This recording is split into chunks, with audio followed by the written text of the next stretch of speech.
ministers of Quad India, Australia, Japan and the U.S. met on the sidelines of the United Nations General Assembly session in New York.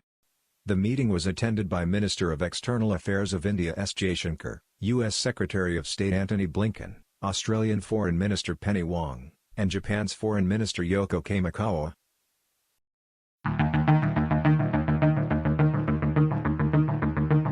India hits out at China after Indian sportspersons were denied entry into 19th Asian Games. India's Maya spokesperson Maya India statement.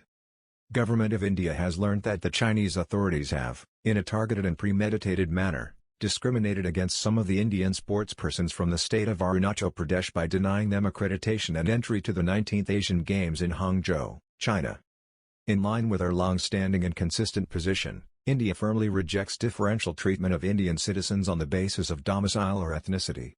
Arunachal Pradesh was, is and will always remain an integral and inalienable part of India. A strong protest has been lodged in New Delhi and Beijing against China's deliberate and selective obstruction of some of our sportspersons. China's action violates both the spirit of the Asian Games and the rules governing their conduct, which explicitly prohibits discrimination against competitors from member states. Further, as a mark of our protest against the Chinese action, Minister of Information and Broadcasting and Youth Affairs and Sports of India has cancelled his scheduled visit to China for the Games.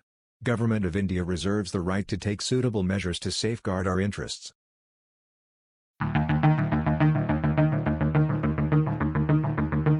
The unprecedented escalation of tensions with Canada, a first-of-its-kind situation in the history of India's diplomatic relations with the West, has triggered concerns over potential ripple effects in a range of areas including trade and people-to-people ties.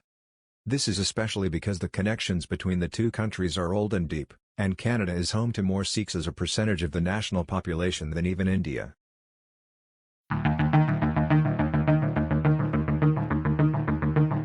Pakistan on Wednesday termed India's alleged involvement in the killing of a prominent Sikh Canadian activist, Hardeep Singh Nijjar, as a clear violation of international law and the UN principle of state sovereignty, saying New Delhi's network of extraterritorial killings has now gone global. Speaking at her weekly media briefing in response to journalists' questions, Foreign Office spokesperson Mumtaz Zahra Baloch said that the news of Indian involvement in an extrajudicial killing in Canada has shown that India's network of extraterritorial killings has now gone global.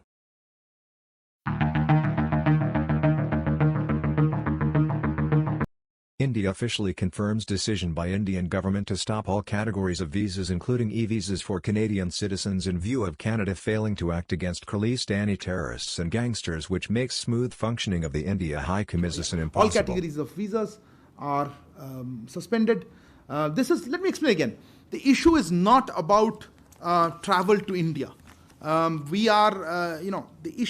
question is not about travel to India. Those who have valid visas, those who have other kind of documents like OCIs are free to travel to India.